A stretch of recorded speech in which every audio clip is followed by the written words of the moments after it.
India has ramped up efforts to fence the 1,643-kilometer border with Myanmar, a move aimed at bolstering security in the conflict-hit northeastern region. The Border Roads Organization, in short BRO, is spearheading the 31 crore rupees project, which includes 20 crore rupees for the fence and 11,000 crore rupees for constructing over 60 border roads. According to Army, the TOI report stated that the project is said to be completed in phases over the next 10 years, which includes 1,500 kilometers of fencing with 300 kilometers featuring electric barriers. The initiative comes as ethnic violence in Manipur continues to claim lives, with over 250 people killed since May 2023 in clashes between the Kuki-Zo and Meitei communities.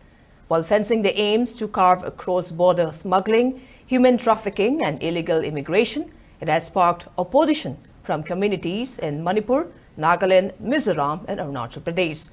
Critics argue that the fencing and the recent scrapping of the free movement regime, that is FMR, which allowed border residents to travel 16 kilometers into either country without a visa, threaten the cultural and historical rights of indigenous groups. Apex Kuki bodies have condemned the measures, claiming they infringe upon the region's traditions and disrupt ethnic ties. Experts have also been warned of the economic and social hardships fencing could impose, particularly on cross-border trade and familial connections. However, defense officials asserted that the project is focused on enhancing security while ensuring civilian movement and cultural connections remain unaffected.